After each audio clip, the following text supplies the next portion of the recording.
Hello.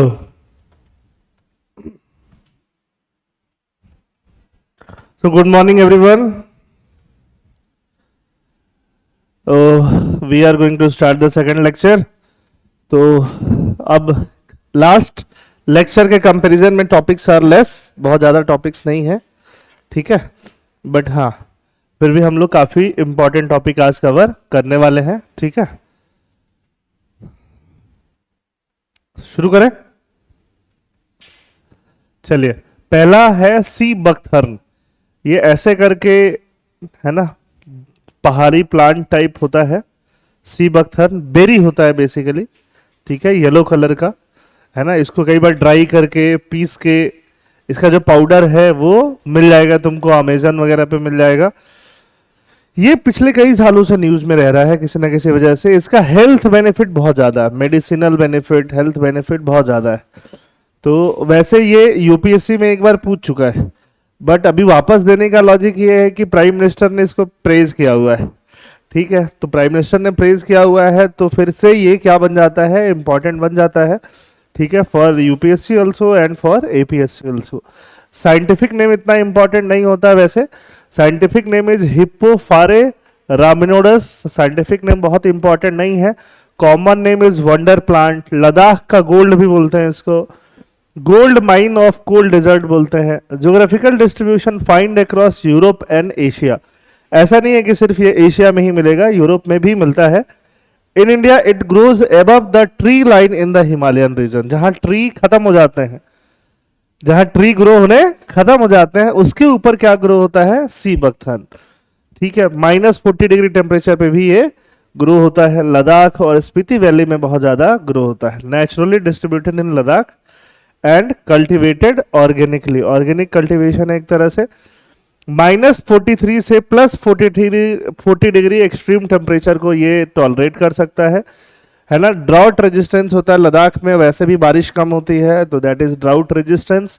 Shrub है, small और yellow berry होता है which are Sawar in test. खट्टा होता है बहुत ज्यादा, इसमें क्या होता है, विटामिन सी होता है ना, इवन मोर देन तुम्हारा बाकी जो भी फ्रूट्स वगैरह आप लोग खाते हो। तो this is a very healthy fruit berry that we need to know. Next is Guru Ghasidas Tamor Pingla tiger reserve. तो एक नया टाइगर रिजर्व अनाउंस हुआ था लास्ट ईयर, और ये इंडिया का 56th टाइगर रिजर्व था। गुरु घासीदास तैमूर पिंगला टाइगर रिजर्व, जो कहां पे अनाउंस हुआ, छत्तीसगढ़ में अनाउंस हुआ, ठीक है। तो इसका लोकेशन आपको पता होना चाहिए, स्टेट कौन सा है, Chhattisgarh, that is more important. बाकी इतना कुछ इंपॉर्टेंट नहीं है, लोकेशन इज इंपॉर्टेंट ओनली। और प्लेटू कौन सा है, छोटा नागपुर एंड बुंदेलखंड प्लेटूज के आसपास इसका लोकेशन है। साइज क्या है, third largest tiger reserve in India. First largest tiger reserve is Nagarjuna Sagar Srisailam tiger reserve जो है in the Andhra Pradesh. Second is Manas. Connectivity अब झारखंड से कनेक्टेड है छत्तीसगढ़, और उसके साथ किससे कनेक्टेड है, एमपी से भी कनेक्टेड है। तो वही सारा कुछ आपका मध्य प्रदेश और झारखंड से कनेक्टेड आपको मिलेगा। Sanjay Dhubri tiger reserve MP, Bandhavgarh MP and Palamu tiger reserve Jharkhand. Palamu के नीचे आता है ये। रिवर उवर क्या ओरिजिनेट होती है, Hasdeo, Gopad river, Baranga river. Rivers are not that important, एक बार पढ़ा हुआ सा होना चाहिए। बाकी टाइगर रिजर्व नोटिफाई कौन करता है, who notifies the tiger reserve. तो it is identified by the state government, okay this area we have more number of tigers, so that can be designated as a tiger reserve. So identified by state government. Step 2, proposal sent to National Tiger Conservation Authority, NTCA. National Tiger Conservation Authority is the main authority for tigers.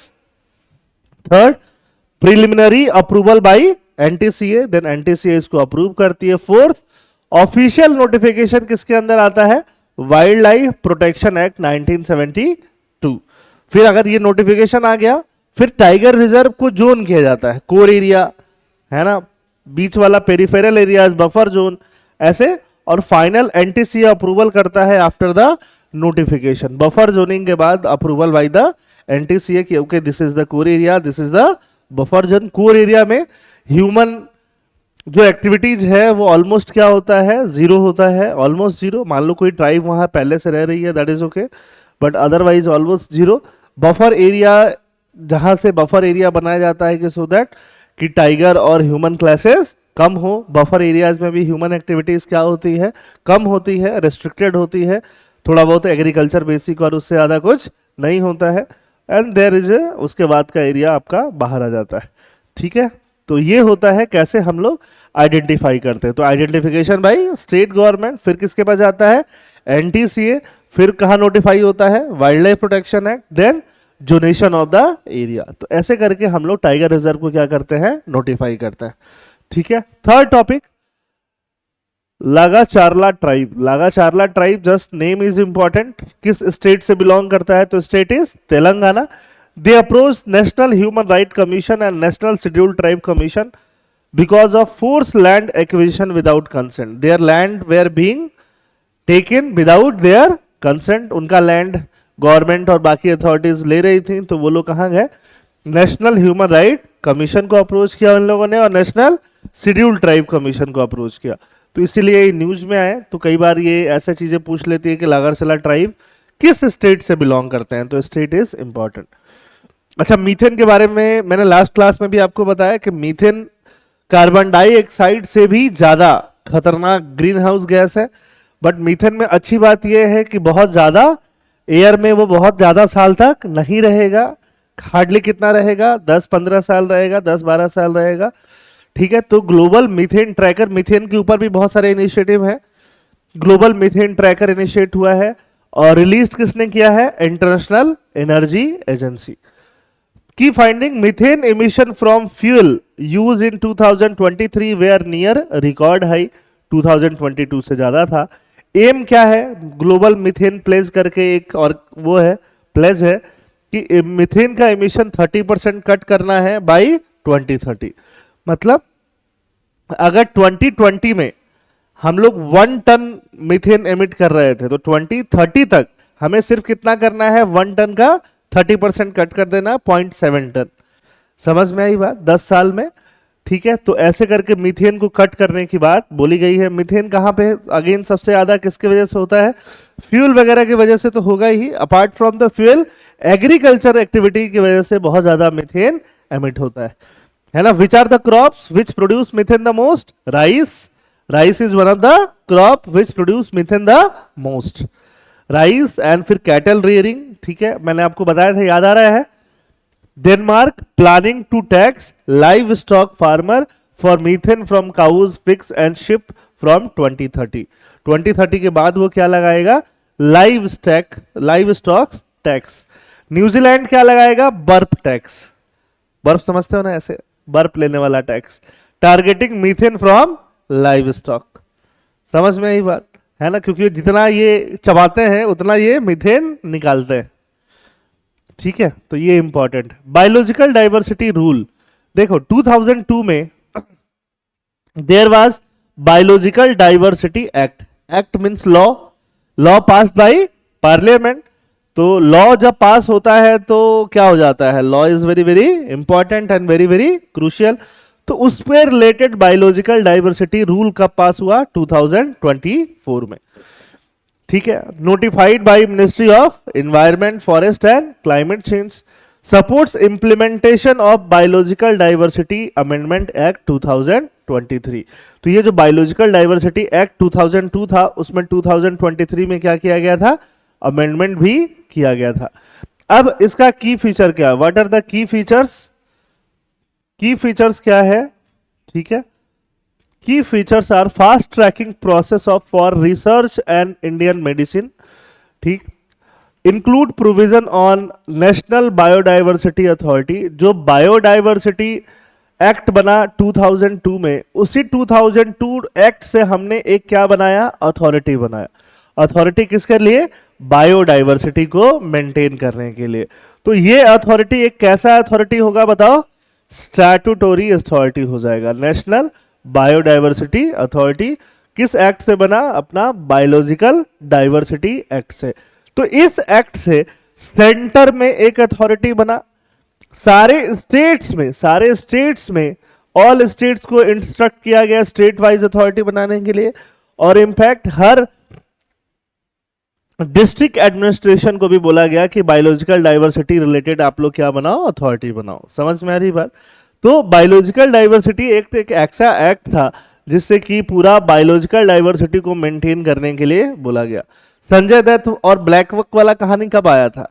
1999 के आसपास आया था, है ना? ठीक है, उसके बाद से ये एक्ट आया। ऐसा नहीं कि उन्हीं, संजय दत्त नहीं, सॉरी सलमान खान, ऐसा नहीं है कि उनके वजह से आया, बट मैं बस आपको बता रहा हूँ टाइमलाइन कि बायोलॉजिकल डाइवर्सिटी को क्या रखना है, मेंटेन रखने के लिए। इसका मेन रोल कैसा है? एडवाइजरी, और क्या है? रेगुलेट करना और फैसिलिटेट करना। ठीक है, और क्या है? ट्रेडिशनल नॉलेज का डेटाबेस। ट्रेडिशनल नॉलेज मेनली किस सेक्शन में होते हैं? मेडिसिनल प्लांट, मेडिसिनल प्लांट वगैरह मेंटेन करना है। That is the main M of national biodiversity authority. Approves biodiversity related agreements, manages the national biodiversity fund, provide technical guidance. ये सब काम इसका करने का है। ठीक है, और कुछ खास काम नहीं है। अच्छा, ये बायोडाइवर्सिटी अथॉरिटी का चेयरपर्सन कितने दिन का होता है? सेंट्रल गवर्नमेंट अपॉइंट करता है 3 साल के लिए। ये लोग फाइन वाइन भी लगा सकते हैं। ठीक है, फाइन जो लगाएंगे वो नेशनल वाले के पास भी आ सकता है, स्टेट फंड में भी जा सकता है। हेडक्वार्टर कहां पे है? चेन्नई। हर चीज का हेडक्वार्टर दिल्ली नहीं होता। ठीक है, आईपीआर मतलब होता है इंटेलेक्चुअल प्रॉपर्टी राइट अप्रूवल। जो फॉरेस्ट और बायोडाइवर्सिटी से रिलेटेड इंटेलेक्चुअल प्रॉपर्टी राइट होगा, उसके लिए किसका कंसेंट चाहिए? एनबीए के। मान लो वहां कुछ नया मेडिसिनल प्लांट आ रहा है, कुछ, या फिर प्लांट के एनिमल से रिलेटेड भी कुछ डिस्कवरी हो रहा है, तो उसमें किसका अप्रूवल चाहिए? एनबीए का। ठीक है, अच्छा, उसी के बेसिस पे हम लोगों ने national biodiversity strategy and action plan बनाया है। National biodiversity authority. देखो, एक तो हम लोग टाइगर के लिए अलग से बात करते हैं, बड़े बड़े एनिमल्स के लिए, बट बाकी सब एनिमल्स के लिए कलेक्टिव, एनिमल्स एंड प्लांट के लिए कलेक्टिव बात कहां पे करते हैं? बायोडाइवर्सिटी स्ट्रेटजी में। तो ये बायोडाइवर्सिटी स्ट्रेटजी से रिलेटेड कुछ कुछ चीजें हमारे लिए इंपॉर्टेंट होगी। ध्यान से सुनो। ध्यान से क्या सुनोगे कि जब वर्ल्ड जो है, वर्ल्ड ऐसे दौर से गुजर रहा था जहां की इन्वायरमेंटल क्राइसिस धीरे धीरे बहुत ज्यादा बढ़ने लग गई थी। 1992 में, कब बोलो? 1992 में वर्ल्ड ने रियो समिट किया। क्या किया? Rio summit. Rio is a place in Brazil. It is also called as earth summit. क्या बोला जाता है? अर्थ समिट, है ना, to take care of our mother earth. और अर्थ समिट में 3 नई बॉडीज बनाई गई। कितनी बॉडीज बनाई गई? 3 बॉडीज। एक बॉडी बनाई गई जिसका नाम है united nation framework convention on climate change. एक बॉडी बनाया गया united nation framework convention of to maintain biological diversity, और एक बनाया गया united nation framework convention to combat desertification. क्या कॉम्बैट करने के लिए? डेजर्टिफिकेशन। तो डी फॉर क्या हो जाएगा आपका? बोलो, डेजर्टिफिकेशन। कि अगर लैंड डेजर्टिफिकेशन हो रहे हैं, डेजर्ट बन रहे हैं, तो उन लैंड को क्या करना है बताओ? उन लैंड को वापस से ठीक करने का काम करना है। ये बी से क्या है बताओ? बीडी से बायोलॉजिकल डाइवर्सिटी भी मेंटेन रखना है, और सीसी से क्या करना है? क्लाइमेट चेंज को भी टारगेट करना है। देखो, ऑफन क्लाइमेट चेंज वाला तो बहुत ज्यादा न्यूज में रहता है, ये दोनों थोड़े कम न्यूज में रहते हैं। ठीक है, अब 1992 से हर साल इनके कॉन्फ्रेंसेज होते हैं। क्या होते हैं? कॉन्फ्रेंसेज। बोलो क्या होते हैं? कॉन्फ्रेंसेज। तीनों के कॉन्फ्रेंसेज होते हैं। इन कॉन्फ्रेंसेज को क्या बोलते हैं? Conference of parties. क्या बोलते हैं? Conference of party. जिसने अग्रीमेंट साइन किए वो क्या बन गए? पार्टी। तो अग्रीमेंट साइन कौन करता? कंट्रीज करती। कौन करता? कंट्रीज। तो कंट्रीज पार्टी बनी। पार्टी बनी किस चीज में? क्लाइमेट चेंज को टैकल करने के लिए, बायोलॉजिकल डाइवर्सिटी मेंटेन रखने के लिए, डेजर्टिफिकेशन से कॉम्बैट करने के लिए। तो हर साल कॉन्फ्रेंस ऑफ पार्टीज तीनों के लिए होता रहता है। समझ में आई बात? कोविड ईयर आया, कुछ आया तो रुक भी गया, है ना। कुछ कुछ कन्वेंशन कई बार बाइएनियली भी होते हैं, बाइएनियली मतलब कितने साल में, 2 साल में भी होते हैं। बट ध्यान देने वाली बात यह है कि हर बार कंट्रीज का जो भी पार्टीज है उनका प्रेजेंस होता रहता है, और चाहे वो क्लाइमेट चेंज हो, चाहे वो बायोलॉजिकल डाइवर्सिटी हो, चाहे वो डेजर्टिफिकेशन हो, इनके लिए हर बार कुछ नया टारगेट, कुछ नया इनिशिएटिव आते रहता है। समझ में आई बात? तो अभी हम लोग बात किस पे कर रहे हैं बोलो? बायोडाइवर्सिटी पे बात कर रहे हैं। किस पे बात कर रहे हैं? बायोडाइवर्सिटी। तो लास्ट टाइम जब कॉप 16 हुआ, क्या हुआ? कॉप 16, ठीक है। तो UNFCCC ये तो हर साल होता है। कैसे होता है? हर साल। समझ में आई बात? तो जब कॉप 16 हुआ, कॉप 16 किसका कॉप 16? CBD का कॉप 16, UNFCBD का कॉप 16 हुआ। प्लेस कहां हुआ इसका बताओ? कैली कोलंबिया में। तो कैली कोलंबिया में इसका कॉप 16 लॉन्च हुआ। अच्छा, aligned with Kunming Montreal global biodiversity framework. अब ये क्या है? इसके अंदर जितने जितने कॉप होते रहेंगे ना, अलग अलग प्लेसेस पे होंगे, तो Kunming and Montreal is just a place. समझ में आई बात? वहां पे कुछ स्पेसिफिक बातें बोली गई होंगी, तो वो क्या बन गया? प्रोटोकॉल बन गया। नाम के साथ, कॉप के साथ क्या लगा दिया जाता है? प्रोटोकॉल। तो हमने अभी नेशनल बायोडाइवर्सिटी स्ट्रैटेजी जो बनाया है वो इस फ्रेमवर्क से मैच खाता है। समझ में आई बात? जो ग्लोबली एग्री हुआ है उस फ्रेमवर्क से क्या करता है? मैच खाता है। बैकग्राउंड क्या है?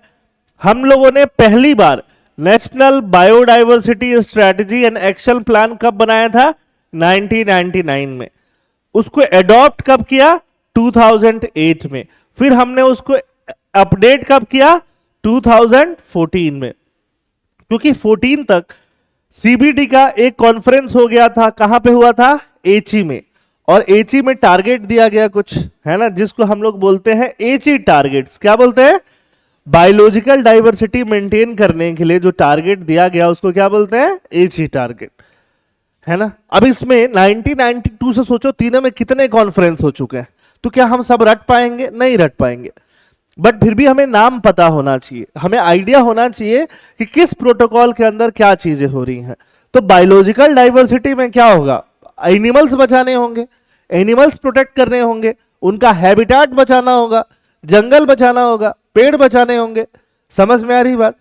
है ना। और साथ साथ बायोलॉजिकल डाइवर्सिटी का अगर यूज हो रहा है, क्या हो रहा है? यूज। उनका जो जेनेटिक मटेरियल का यूज हो रहा है, किसका यूज हो रहा है? जेनेटिक मटेरियल का। तो उसका जो यूज हो वो एथिकल हो, उसका जो यूज हो वो इक्विटेबल शेयरिंग के साथ हो। कैसे हो? Equitable fair sharing of benefits के साथ हो। समझ में आई बात? तो आपसे प्रीलिम्स में यह भी पूछा जा सकता है कि एची टारगेट किससे रिलेटेड है? तो बायोडाइवर्सिटी, बात खत्म। तो एची टारगेट के रिलेटेड हमने 2008 में अपना national biodiversity strategy and action plan को अडॉप्ट किया। अभी हम लोग ने नया टारगेट लिया है 2024 से लेके 2030 तक, जो एची टारगेट के बाद वाला जो प्रोटोकॉल है उसके साथ अलाइंड है। प्रोटोकॉल क्या है? Kunming Montreal global biodiversity framework. तो ये रटने की इतना जरूरत नहीं है, क्योंकि इसमें बायोडाइवर्सिटी नाम में आ जाता है तो हमारा काम हो जाता है। बट प्रीलिम्स में ये भी पूछ सकता है कुनमिंग मॉन्ट्रियल प्रोटोकॉल किससे रिलेटेड है। समझ में आई बात? तो कुनमिंग मॉन्ट्रियल प्रोटोकॉल किससे रिलेटेड हो जाएगा बोलो? ठीक है। अब ये भी पूछा जा सकता है UN convention in Kali corp 16 किससे रिलेटेड है, तो ये भी हो सकता है। ऑब्जेक्टिव क्या है? ऑब्जेक्टिव हमारा strategic national plan for conservation, conserve करेंगे एनिमल को, यूज भी करेंगे, सस्टेनेबल यूज। ऐसा नहीं कि टाइगर को मार के कर रहे हैं, बट हाँ सस्टेनेबल यूज, जो भी प्लांट्स वगैरह जैसे भी हैं। और साथ साथ क्या है? Equitable sharing. तीनों चीजें होना चाहिए, कंजर्व करेंगे, यूज करेंगे और शेयर करेंगे। फोकस एरिया क्या है बताओ? Focus area reducing threat to biodiversity, poaching वगैरह कम करना, उसके लिए पूरा स्ट्रेटजी बनाया गया है। ठीक है, पूचिंग कम करना, इन्वायरमेंटल डिजास्टर से उनको प्रोटेक्ट करना, ठीक है, ये सारा कुछ थ्रेट्स बचाया गया है। Ensuring sustainable use, enhancing implementation tools.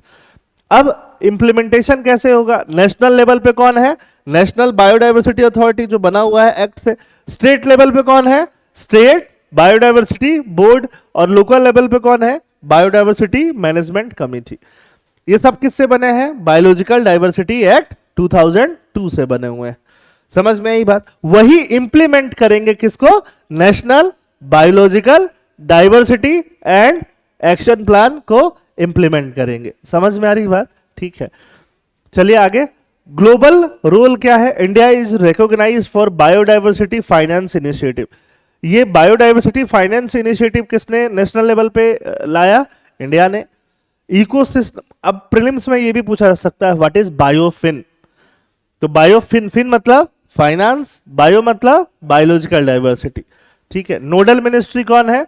Ministry of environment, forest and climate change. ठीक है, तो सीबीडी और सीसीसी क्लाइमेट चेंज दोनों के लिए यही बॉडी रहेगा। डिजर्टिफिकेशन के लिए कौन आएगा? मिनिस्ट्री ऑफ एग्रीकल्चर आ जाएगा, क्योंकि वहां एग्रीकल्चर करना है। समझ में आ रही बात? ठीक है, हाँ जी, क्या? हाँ, अच्छा, बॉटम अप अप्रोच क्या है? कोई भी चीज जब नीचे से आती है तो उसको क्या बोलते हैं? Bottom up approach. मतलब कि पंचायत लेवल, विलेज लेवल, वहां पे लोग जो ग्रास रूट इनिशिएटिव लेते हैं और वो ऊपर तक पहुंचती है, उसको क्या बोलते हैं? Bottom up approach. और जो ऊपर से डिसीजन लिया जाता है और नीचे पहुंचता है, उसको क्या बोलते हैं? Top down approach. तो कौन सा अप्रोच ज्यादा अच्छा होता है? Bottom up approach. More democratic approach है। कैसा अप्रोच है? More democratic.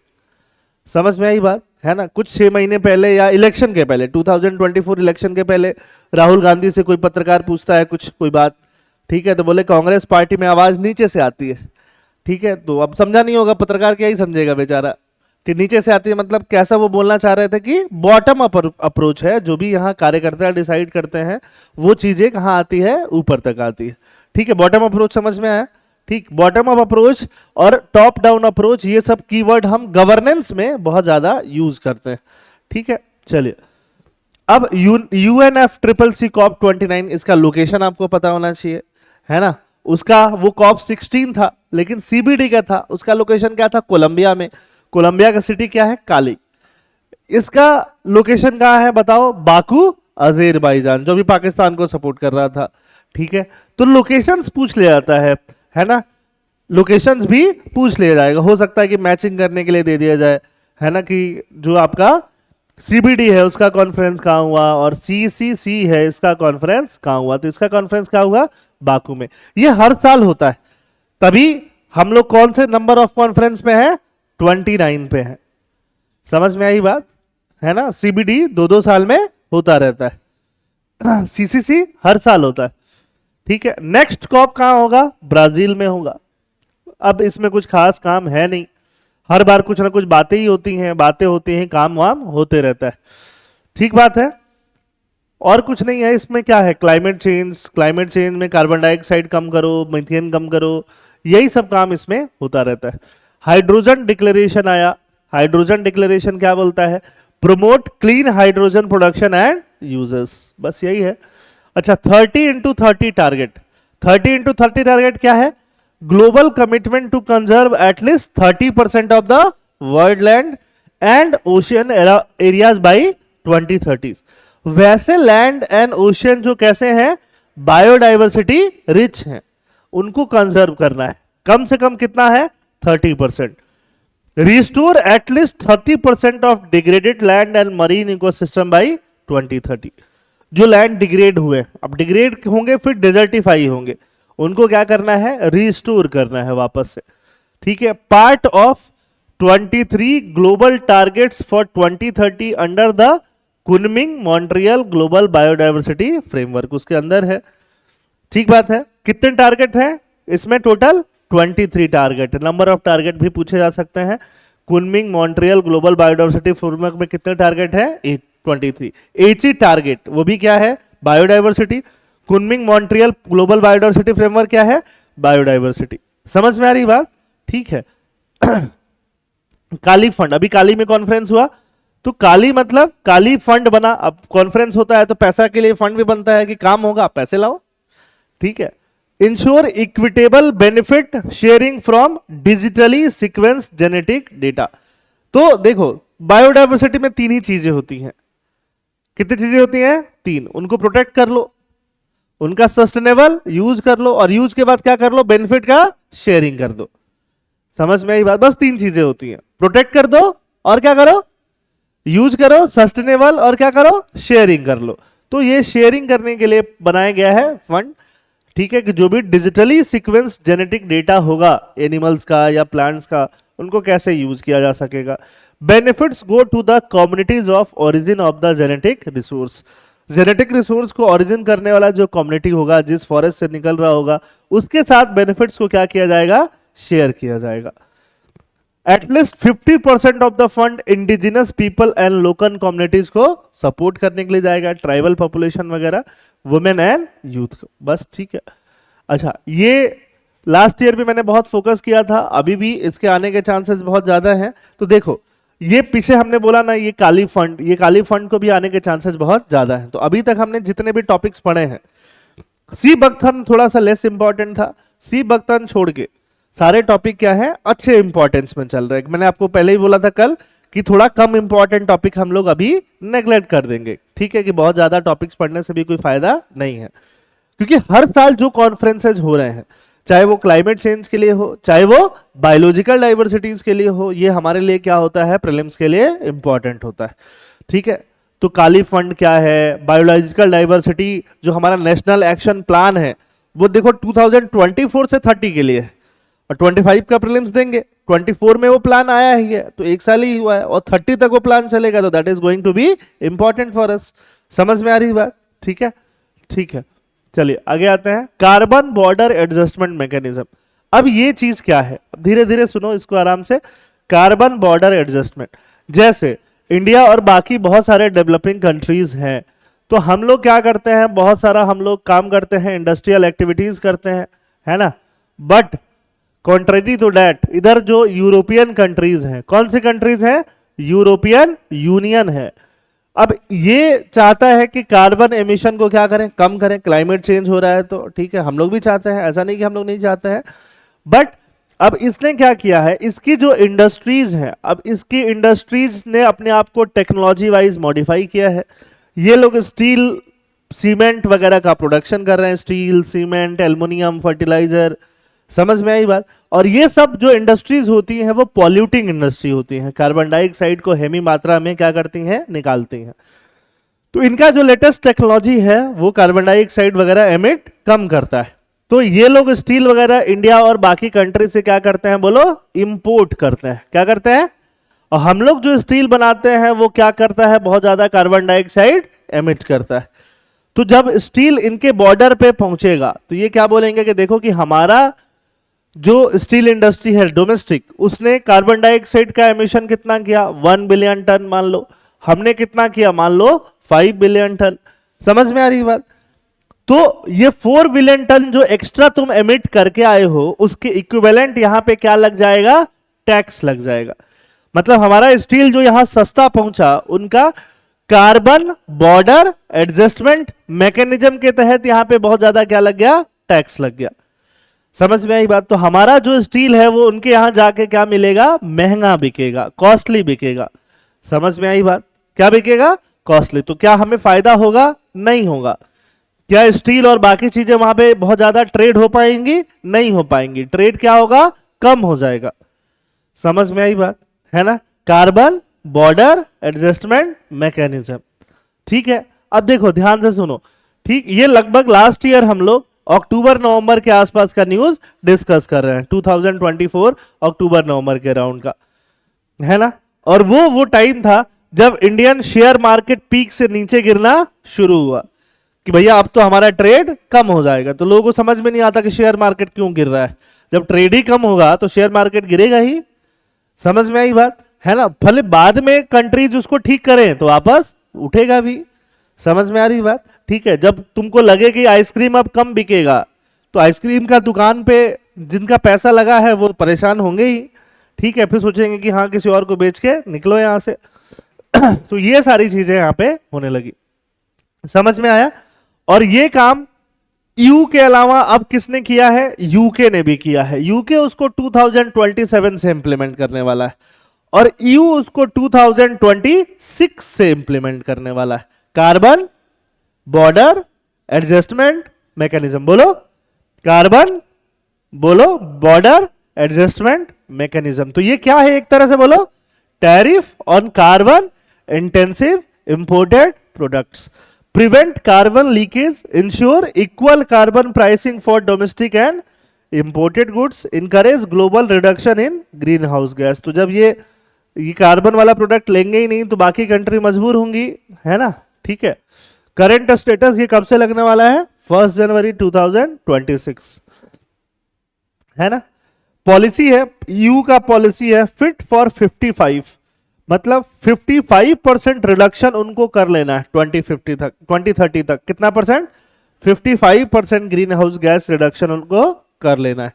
इसलिए उनका कैंपेन का नाम क्या है, बोलो फिट फॉर 55। प्रीलिम्स में ये भी पूछा जा सकता है फिट फॉर 55 क्या है ना। ऐसे चुटकुले क्वेश्चन बहुत पूछे जाते हैं, ठीक है। फिट फॉर 55, सब लोगों को अपना वजन घटा के 55 केजी कर लेना है, कुछ भी ऐसे करके पूछा जाता है। समझ में आई बात, ठीक है।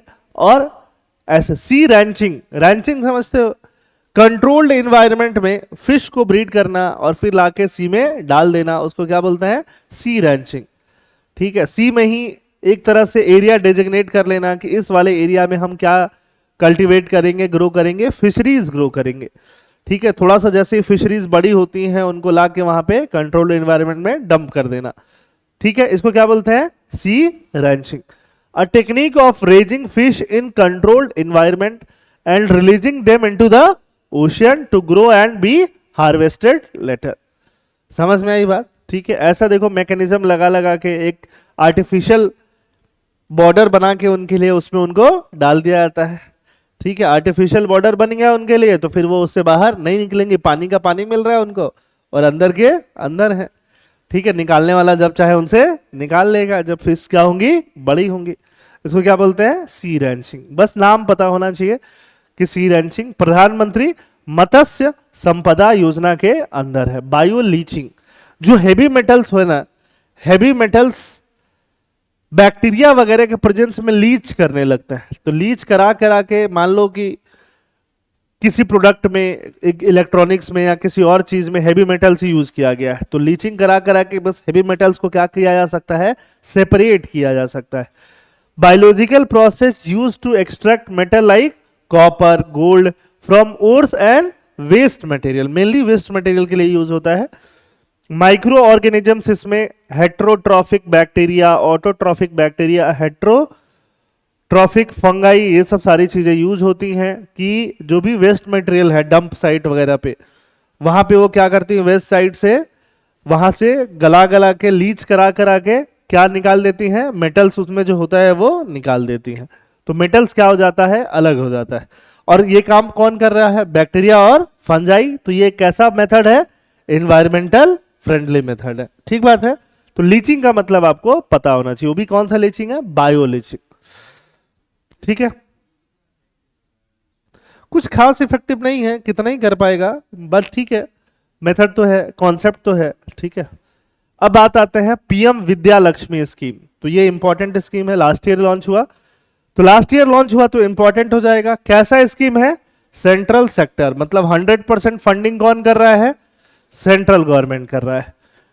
कौन अप्रूव किया, कैबिनेट ही करेगा। फाइनेंशियल 36 करोड़ का है ना। कई बार ये भी पूछ लिया जाता है रिसेंट स्कीम्स में, ठीक। कब से कब तक चलेगा ये, 2024-5 से 30-31। ऐसा नहीं है कि 30-31 में खत्म हो जाएगा, अभी तक का टाइमलाइन वो है, हो सकता है उसके बाद फिर इंक्रीज कर दिया जाए। विद्या और लक्ष्मी, है ना, पढ़ने के लिए पैसा चाहिए, बस उसी के लिए क्या है, विद्या लक्ष्मी।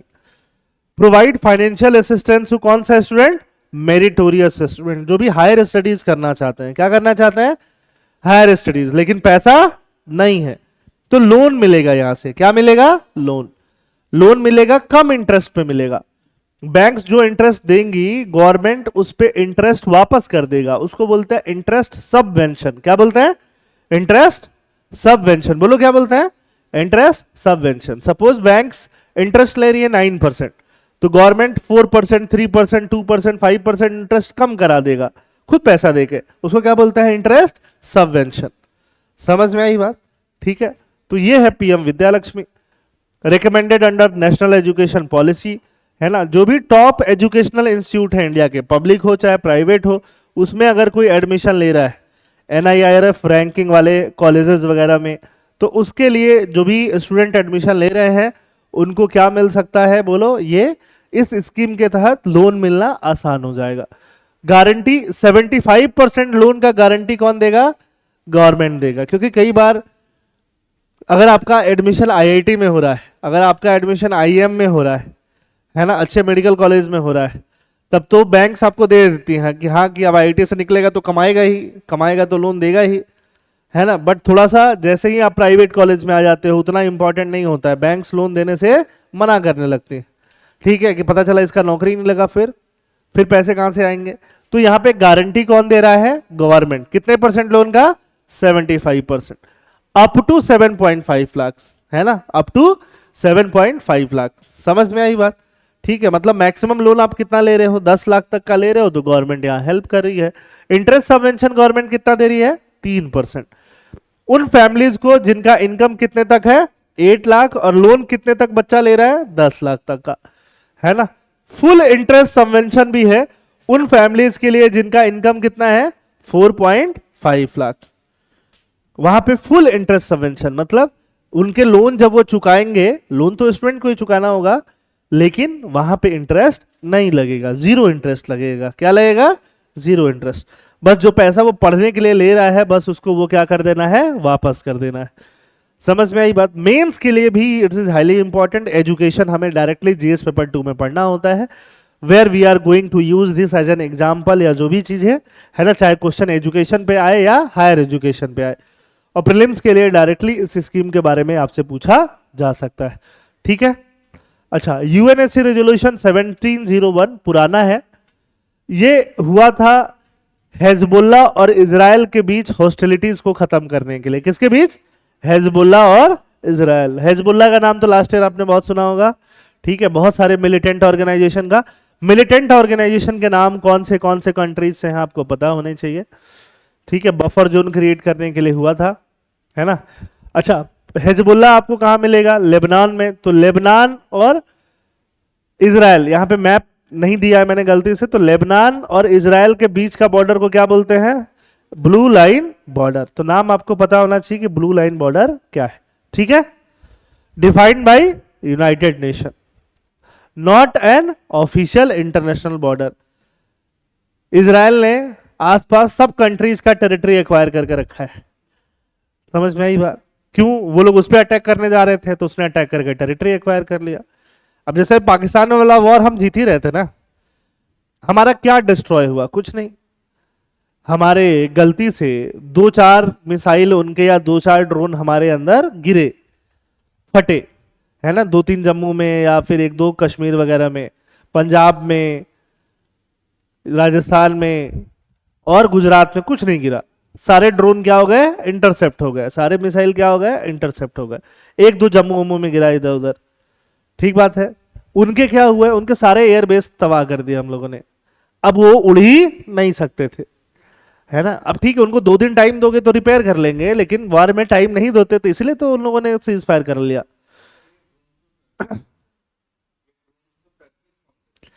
ड्रोन, हाँ, उन्होंने ड्रोन टर्की से खरीदा। अरे कहीं ना कहीं से खरीदेंगे ही ना, तो ऐसा थोड़ी है कि हमने रशिया से खरीदा है तो रशिया स्पॉन्सर कर रही है।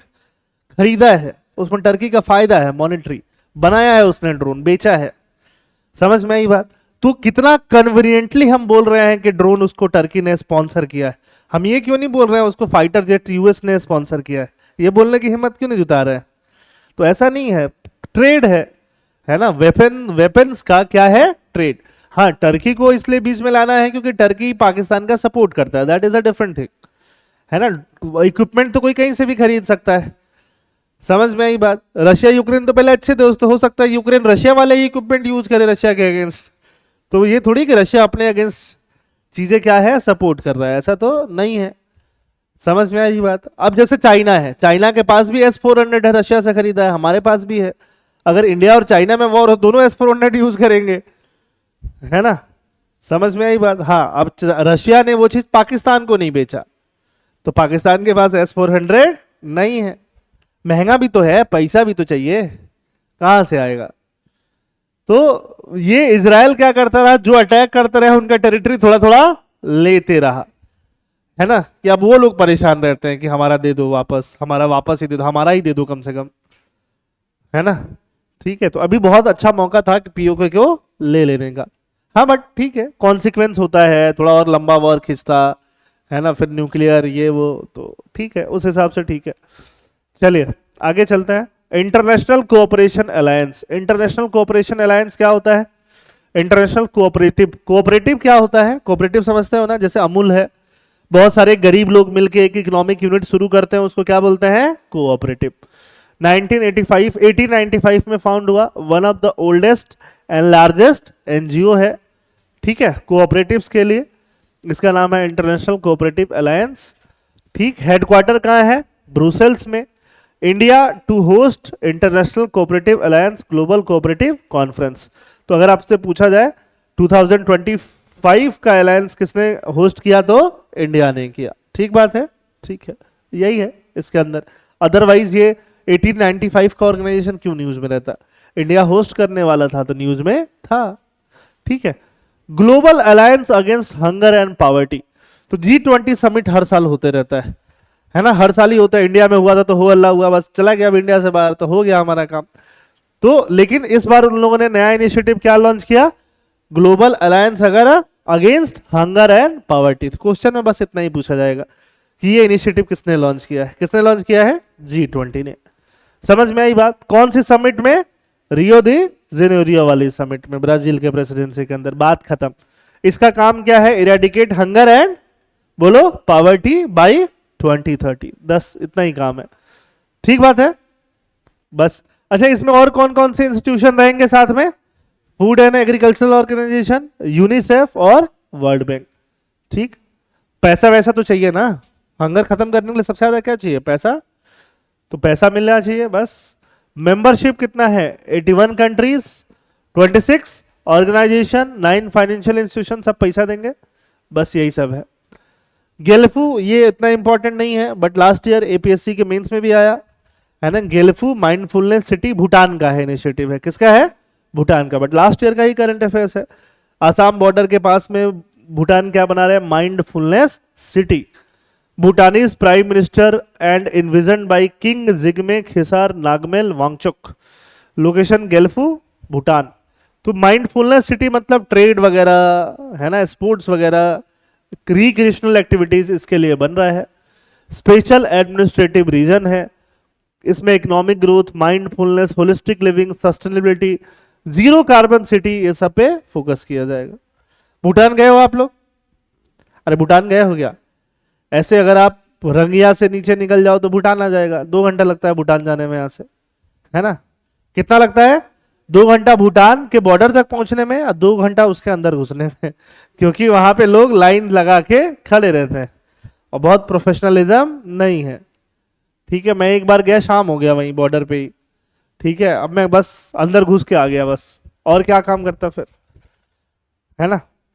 DG framework. डीजी का मतलब क्या है? Digital infrastructure growth initiative. ये किसने किसने लॉन्च किया है? US, Japan, south Korea. Prelims में यही सब आता है और क्या आएगा? डीजी फ्रेमवर्क किसने लॉन्च किया? किसने लॉन्च किया? यूएस, जापान और साउथ कोरिया। डीजी तो डिजिटल इंफ्रास्ट्रक्चर में इंफॉर्मेशन कम्युनिकेशन टेक्नोलॉजी ये सब के अंदर काम करेगा।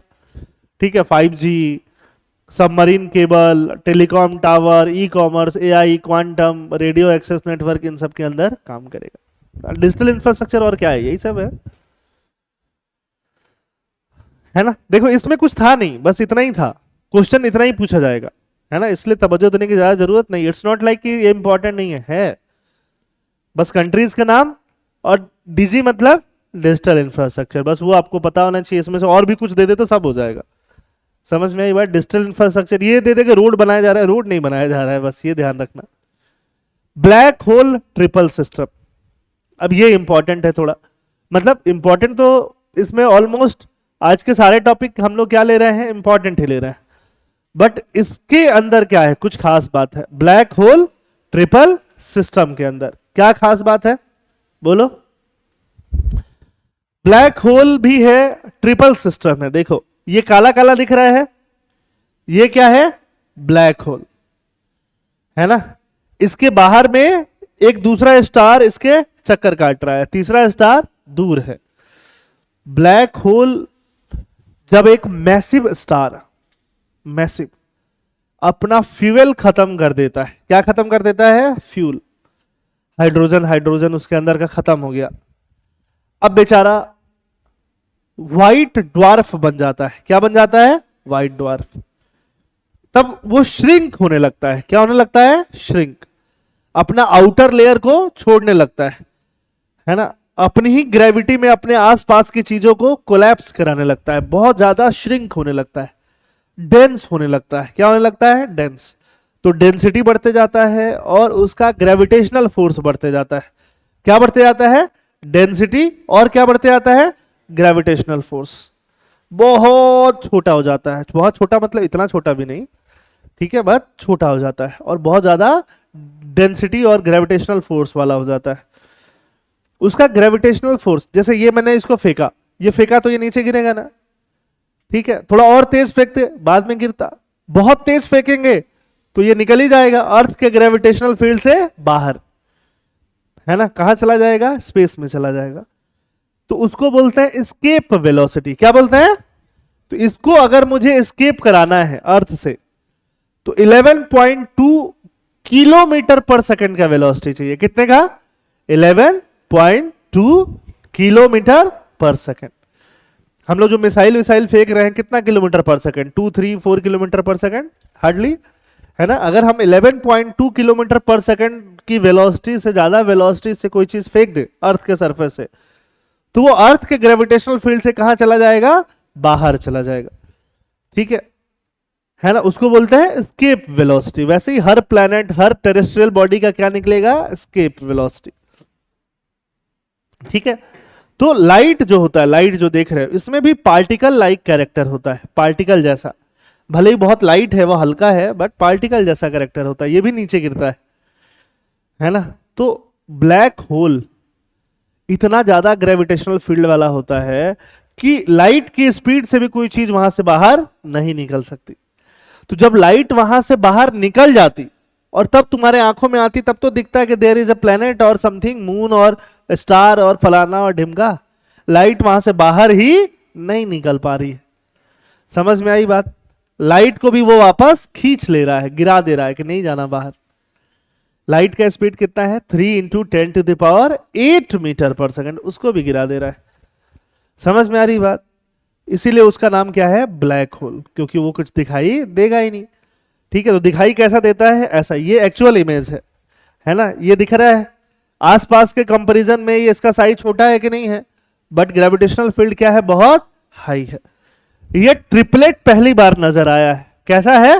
ट्रिपल सिस्टम, ठीक है। 2016-17 तक साइंटिस्ट इस नतीजे पे पहुंच गए थे, कुछ साइंटिस्ट, कि ब्लैक होल बस एक कॉन्सेप्ट है, ऐसा कोई चीज एग्जिस्ट नहीं करता। तो अचानक से 2018 में पहली बार ब्लैक होल का फोटो भी आ गया, डिस्कवर भी हो गया, है ना, कि ऐसा ब्लैक होल जैसा सिस्टम दिखा और चारों तरफ रिंग दिखा। क्या दिखा? रिंग। तो समझ में आ गया कि this is the black hole that we have been observing. तो पहली बार ब्लैक होल तब दिखा था, 2 साल क्वेश्चन आया उस पे, और अभी पहली बार क्या दिखा है? ब्लैक होल ट्रिपल सिस्टम दिखा है। समझ में आई बात? First black hole triple system. कितना दूर है ये? 8000 light years. System composition, the system includes black hole with 2 companion star, 1 star orbits the black hole closely. ठीक बात है, दूसरा स्टार थोड़ा दूर पे है। The second orbits at the far greater distance. अच्छा, इसका लोकेशन जरूर याद रखो। लोकेशन क्या है? Constellation Cygnus. क्या नाम है? Cygnus, featuring V404 Cygni, one of the oldest known black holes. इसका नाम क्या है? V404 सिग्नी। सिग्नी से क्या बना है? सिग्नस। ठीक है, याद रहेगा। बोलो। Most black hole form from supernova explosion. Explosion होता है तो वो श्रिंक कर जाते हैं। ठीक बात है। मैसिव स्टार डेथ, स्टार का क्या हो जाता है? Death. But this triple system suggest a less violent, क्योंकि अगर वायलेंट होता तो आसपास के स्टार को खींच लिया होता, खींचा नहीं है वो, है ना। ये देखो, ये क्या है? Black hole. समझ में आ रही बात? ब्लैक वाली जगह को बोलते हैं सिंगुलरिटी, सिंगुलर। और इसके आगे आगे पीछे क्या है, डिस्क जैसा ऐसे राइट रोटेट करेगा। A black hole is a region in space where gravity is so intense that even light cannot escape.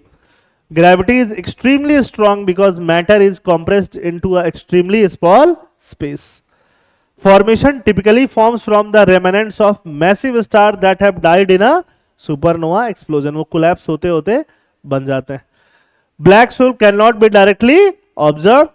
The area just outside the event horizon, black के बाहर वाला जो एरिया है वो ऑब्जर्व होता है। समझ में आई बात? ठीक है। नोटेबल डिस्कवरी पहली बार कब हुआ था?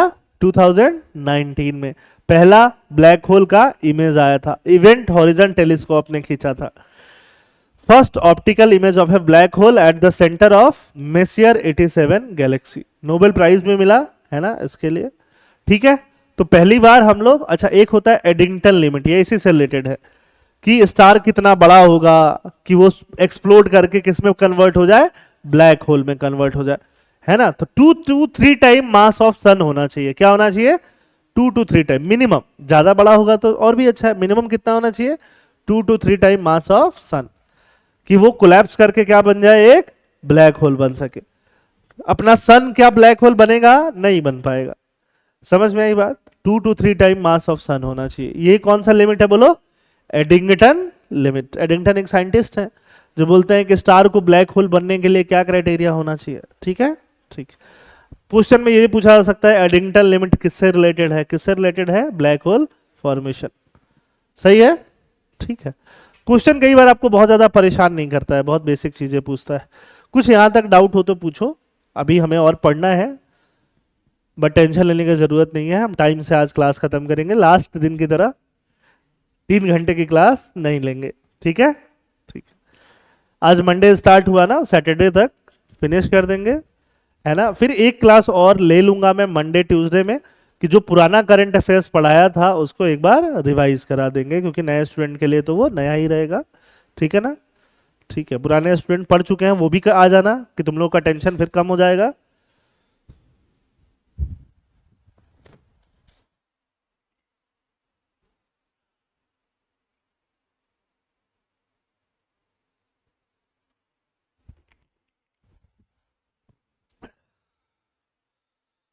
बोलो, कुछ डाउट वाउट हो तो बोलो यहां तक।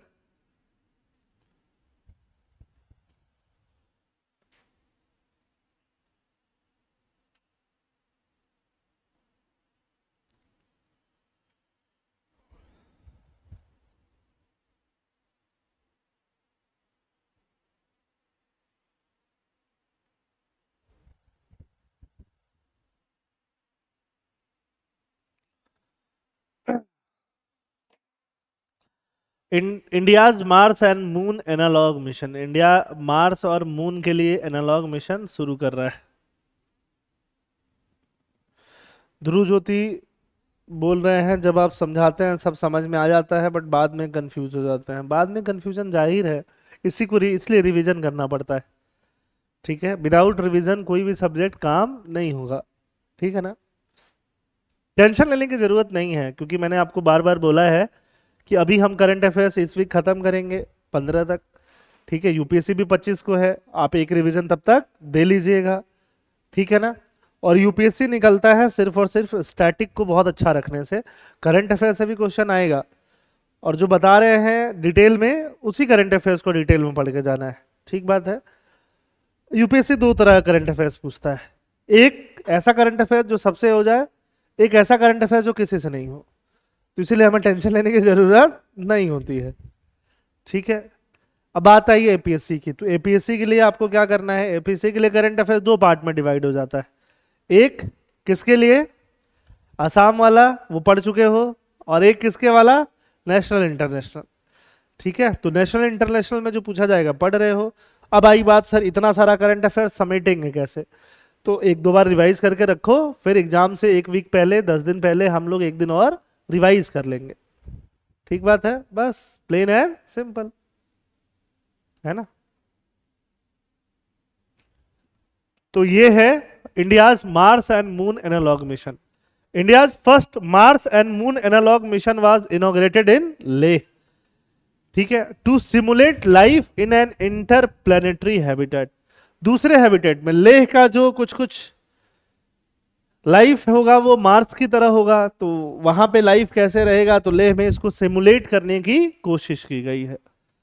समझ में आई बात, है ना। लेह में जाके रह लिए, बोले कि मार्स पे रह के आ रहे हैं, कुछ वैसा वाला काम चल रहा है ना। टेस्ट लाइफ सपोर्ट सिस्टम सब कुछ वहीं पे टेस्ट किया जा रहा है। कहां पे? लेह में। Study the impact of isolation on human health and performance. अगर आइसोलेशन में रखा जाए तो ह्यूमन हेल्थ कैसा होगा, उसका स्टडी चल रहा है। लद्दाख का, लेह का क्लाइमेट कैसा है? Cold, dry, high altitude, barren land. Mars और मून के क्लाइमेट जैसा है। समझ में आई बात। तो इसीलिए वहां पे ये सब स्टडी चल रहा है।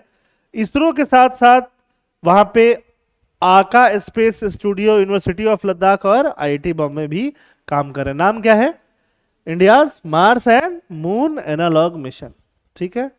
मार्स और मून कहीं नहीं जा रहे हैं हम लोग, बस टेस्टिंग कहां कर रहे हैं? एनालॉग मिशन पे, मतलब लेह में। वैसा ही और भी मिशन है। नासा का एक मिशन है, क्या नाम है? नीमो। सीरियस प्रोग्राम किसका है? यूएई का है। तो इसके बारे में डिटेल दिया है, बट जानने की जरूरत नहीं है, ठीक बात है ना। नीमो प्रोग्राम कैसा है? नासा का वैसा ही है जैसा हमारा है analogue mission. Analogue mission that uses the underwater research station off the coast of Florida to simulate space exploration environment. Space में कैसा होगा वैसा सिचुएशन ढूंढ के यहां पे हम लोग सिमुलेट कर रहे हैं, उसको हम लोग क्या बोल रहे हैं? Analogue mission. अब देखो, GSAT N2 satellite, GSAT, India GSAT N2 satellite was successfully launched by कौन? SpaceX Falcon 9 rocket. किसने लॉन्च किया बोलो? स्पेसएल फाल्कन 9 रॉकेट। मुकेश बोल रहे हैं carbon border adjustment mechanism detail में देखना पड़ेगा क्या? जब डिटेल में देखना ही होता तो मैं दिखा देता ना बेटा, जितना देखना है उतना मैंने दिखा दिया है, टेंशन लेने की जरूरत आपको नहीं है। तो जीसैट N2 सैटेलाइट क्या है? India GSAT N2 satellite. देखो सैटेलाइट बहुत लॉन्च होता है, तो ऐसा नहीं कि हम हर सैटेलाइट के बारे में पढ़ते जाएंगे, कोई लॉजिक नहीं है। काम ही यही है ना इसरो का, सैटेलाइट लॉन्च करना। तो आपका काम क्या है? हर सैटेलाइट के बारे में पढ़ोगे? नहीं। तो GSAT N2 satellite was successfully launch. किसने लॉन्च किया? स्पेसएक्स के रॉकेट ने। कैसा सैटेलाइट है? कम्युनिकेशन सैटेलाइट, है ना। इसको इसरो का एक ब्रांच है जिसका नाम क्या है? New space India limited. इसको कॉमर्शियल ब्रांच भी बोलते हैं। क्या बोलते हैं? Commercial branch. तो वो इसको ऑपरेट कर रही थी। इसका लाइफ ईयर कितना है? 14। अब इसमें खास बात क्या है? इस कम्युनिकेशन सैटेलाइट से अंडमान निकोबार, है ना, बाकी हिली टेरेन्स, ठीक है, लक्षद्वीप, इन पे कम्युनिकेशन और ज्यादा क्या हो पाएगा? बेटर हो पाएगा। समझ में आई बात। इस सैटेलाइट का यही पर्पस है, GSAT N2। Enhance broadband service and in flight connectivity across India. In flight, flight में भी जाओगे तो आपको क्या मिल जाए? इंटरनेट मिल जाए। Provides coverage to Andaman Nicobar, Lakshadweep. Features multiple spot beams for frequency use, ठीक है। अब इसमें डिटेल मैंने ज्यादा दिया हुआ है। डिटेल क्या है? डिटेल वैसे ज्यादा आपको जानने की जरूरत नहीं है। स्पेसएक्स के साथ कोलैबोरेशन है, ये जरूर ध्यान रखना, है ना। इसमें का ट्रांसपॉन्डर यूज होता है, के एन का। कौन सा? का बैंड। बैंड मतलब बहुत सारा फ्रीक्वेंसी रेंज होता है। क्या होता है? Frequency range. तो इसमें कौन सा फ्रीक्वेंसी रेंज है? ये का बैंड। बस ये याद रखो। का बैंड, के बैंड क्या है वो हमें जानने की जरूरत नहीं है। वैसे का बैंड के बारे में है कि उसका फ्रीक्वेंसी रेंज कितना होना चाहिए? इतना होना चाहिए। इतना डिटेल में नहीं पूछा जाता, बट नाम का यूज हो सकता है। क्या नाम यूज हो सकता है? का। तो का नाम यूज कर लेना। कौन सा बैंड बोलो? का। हो गया। एक्सियम 4 मिशन के बारे में तो आपको पता है, ये भी स्पेस एक्स का है। ये इंसानों को कहां पे? ये स्पेस का टूर करा रहा है ना। किसका? स्पेस का। स्पेस का टूर, पहला स्पेस टूरिज्म है एक तरह से। एक्सियोम स्पेस ने कंडक्ट किया है। कोलैबोरेशन किसके साथ? नासा के साथ। प्राइवेट स्पेस फ्लाइट है ना। कहां पे लेके जाएगा? इंटरनेशनल स्पेस स्टेशन पे, प्राइवेट स्पेस फ्लाइट, ठीक है। लॉन्च व्हीकल स्पेसएक्स फाल्कन 9 है। समझ में आई बात, है ना। प्राइवेट स्पेस फ्लाइट है, प्राइवेटली लोगों को लेके जाएगा घुमाने के लिए। पैसा दो, घूम के आओ। लोग घूम के आए लास्ट ईयर, ठीक है ना। इसके भी आने के चांसेस हैं। प्राइवेट है, पहला प्राइवेट मिशन है जो लोगों को स्पेस घुमा रहा है, स्पेस टूरिज्म। अब जिन लोगों ने पूरा वर्ल्ड घूम लिया, बचा क्या? स्पेस बचा है? नहीं, तो पैसा तो स्पेस घूमो और क्या करोगे? लियो में हो गया। स्पेस स्टेशन कहां पे है? लियो में, लो अर्थ ऑर्बिट में, है ना? ठीक है, अब आते हैं, देखो ये तुम सोच भी नहीं सकते हो, बीएसएनएल ने लॉन्च किया है ना? किसने लॉन्च किया है? बीएसएनएल ने, डायरेक्ट टू डिवाइस, है ना? जियो से ऊपर जाके, कि अब तुम डायरेक्टली सैटेलाइट से कनेक्ट कर पाओगे अपने नॉर्मल फोन को, टावर्स की जरूरत नहीं पड़ेगी, है ना? तुम ये नहीं बोलोगे कि टावर नहीं आ रहा, टावर नहीं आ रहा, सैटेलाइट आ रहा है सीधे सीधे, ठीक है? डायरेक्ट सैटेलाइट से कहां कम्युनिकेट होगा? फोन में। इंडियाज फर्स्ट D2D मतलब direct to device, non terrestrial network for direct satellite to device. Satellites act like cell towers, satellite ही टावर्स जैसा काम करेंगे, सैटेलाइट की जरूरत नहीं पड़ेगी, ठीक है? Uses Viasat geostationary L band satellite, ये आपको पता होना चाहिए। कौन सैटेलाइट यूज करता है ये? बोलो, वाया सैट। बोलो कौन सा? Viasat geostationary L band. अच्छा, जियो स्टेशनरी सैटेलाइट कितनी हाइट पे होते हैं? 36,000 किलोमीटर। अच्छा, ये अर्थ है, क्या है? अर्थ, ठीक है? अर्थ जो है ऐसे ऐसे रोटेट करता है, ऐसे रोटेट करते हुए कहां घूम रहा है? सन के अराउंड। तो अर्थ ऐसे रोटेट करते हुए जा रहा है, समझ में आ रही बात? अब अर्थ के ऊपर एक सैटेलाइट, जैसे जैसे अर्थ रोटेट कर रहा है वो वैसे वैसे रोटेट कर रहा है, कि अर्थ के रेस्पेक्ट में उसका पोजीशन फिक्स है। क्या है? फिक्स। उसको बोलते हैं जियो स्टेशनरी। जियो मतलब अर्थ, अर्थ के रेस्पेक्ट में क्या है? स्टेशनरी है। मतलब अपने छत से खड़े हो गए तो उसको देखोगे तो वैसा ही दिखेगा, समझ में आ रही बात? वही दिखेगा, है ना? तो जितना कम्युनिकेशन होता है पहले, जो भी टीवी उबी केबल ओबल जो भी, वो सब किससे होता है? जियो स्टेशनरी सैटेलाइट। आप लोग जो एंटीना लगाते थे, है ना, या डिश एंटीना ऐसे लगाते थे, वो किसके हिसाब से होता है? जियो स्टेशनरी सैटेलाइट। क्योंकि सैटेलाइट आगे चला गया तो हर कुछ मिनट में आपको एंटीना घुमाना पड़ेगा। ऐसा करते हो क्या? नहीं करते। वो सैटेलाइट क्या है? जियो स्टेशनरी, वैसे ही है। तो आपका भी एक तरफ एक बार फिक्स हो गया तो वैसे ही रहता है। आई बात समझ में, है ना? इसीलिए इंजीनियर आते हैं, मैन्युअली उसको घुमा घुमा के चेक करते हैं किस डायरेक्शन में अच्छा आ रहा है, उस डायरेक्शन में जियो स्टेशनरी सैटेलाइट से फ्रीक्वेंसी अच्छी रिसीव हो रही है, ठीक बात है? जियो स्टेशनरी। अर्थ कितने टाइम में एक रोटेशन हो जाएगा? 24 आवर्स, उसका भी 24 आवर्स। समझ में आई बात? दो होता है, दो तीन तरह के सैटेलाइट की बात हम लोग करते हैं, है ना? एक होता है लो अर्थ ऑर्बिट, ये बहुत फास्ट होता है। फास्ट तो इससे ज्यादा वो होगा। वो क्यों फास्ट होगा? सोचो, वो 36,000 किलोमीटर मार दे रहा है चक्कर। आई बात समझ में? उतने रेडियस का चक्कर एक बार में मार दे रहा है। ये बेचारा तो 100 किलोमीटर ही दूर है ना? लो अर्थ ऑर्बिट वाला 100, 200, 300 किलोमीटर दूर है। ये कितना दूर है? 36,000 किलोमीटर। तो ये भी चक्कर मार ही रहा है ना, अर्थ के हिसाब से कांस्टेंट चल रहा है।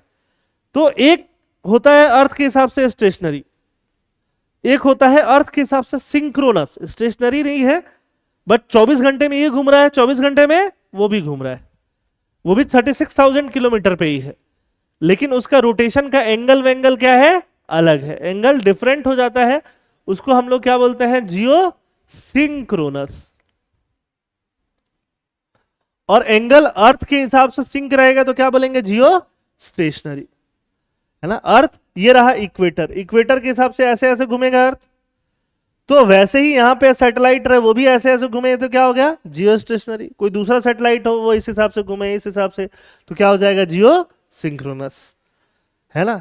तो जियो सिंक्रोनस और जियो सैटेलाइट दोनों 24 घंटे में रोटेशन कंप्लीट करेंगे। स्टेशनरी अर्थ के एक्सिस से ही ऐसे घूमेगा, इसके पीछे पीछे ही एकदम, मतलब ऊपर ऊपर ही रहेगा, ओवरहेड। सिंक्रोनस वैसे नहीं रहेगा, बोलेगा कि हम हर 24 घंटे बाद मिलेंगे। 24 घंटे के बीच में कहा है मत पूछो, ठीक बात है? बस सिंक्रोनाइज्ड है। क्या है? 24 घंटे में सिंक्रोनाइज्ड। स्टेशनरी हमेशा साथ साथ है, हम साथ साथ हैं। समझ में आई बात? लो अर्थ ऑर्बिट लियो क्या है? एक होता है सन सिंक्रोनस, वो सन के हिसाब से क्या रहता है? सिंक्रोनाइज। सन सिंक्रोनस लो अर्थ ऑर्बिट में होता है। कहां होता है? लो अर्थ ऑर्बिट में। समझ में आ रही बात? ठीक है, तो ऐसे सैटेलाइट्स के नाम होते हैं, है ना। जियो स्टेशनरी सैटेलाइट को सबसे ज्यादा यूज किया जाता है एज अ कम्युनिकेशन सैटेलाइट। अब तो हर तरह का सैटेलाइट यूज होने लग गया, है ना, क्योंकि लो अर्थ ऑर्बिट में स्पेस एक्स ने सैकड़ों सैटेलाइट भेज दिए, है ना। तो एक सैटेलाइट से कनेक्शन छूटा तब तक दूसरा आ जाता है घूम के। समझ में आई बात, है ना। तो इसीलिए अब लो अर्थ ऑर्बिट से क्या है, कनेक्शन पॉसिबल है। आ रही बात समझ में? ठीक है। जियो स्टेशनरी सैटेलाइट कितना चाहिए पूरा अर्थ कवर करने के लिए? 3 सैटेलाइट चाहिए। कि अगर वो 36,000 किलोमीटर तक है तो ऐसे करके एक सैटेलाइट, फिर ऐसे करके दूसरा सैटेलाइट, फिर ऐसे करके तीसरा सैटेलाइट में अर्थ क्या हो जाता है, कवर हो जाता है ना। लेकिन लो अर्थ ऑर्बिट में कितना चाहिए? सैकड़ों सैटेलाइट चाहिए, क्योंकि एक लो अर्थ ऑर्बिट वाला सैटेलाइट कितना कवर करेगा? बहुत कम कवर करेगा। जितना दूर होगा उतना ज्यादा एंगल कवर करेगा ना यार। समझ में आ रही बात? तो इसीलिए लो अर्थ ऑर्बिट में ये जो स्पेस एक्स वगैरह का सैटेलाइट है वो कितने हैं? सैकड़ों में सैटेलाइट है, और भी होते जाएंगे। आई बात समझ में? ठीक है, कुछ सैटेलाइट के बारे में समझ में आ रहा है? बोलो। ठीक है, ठीक है, बोलिए।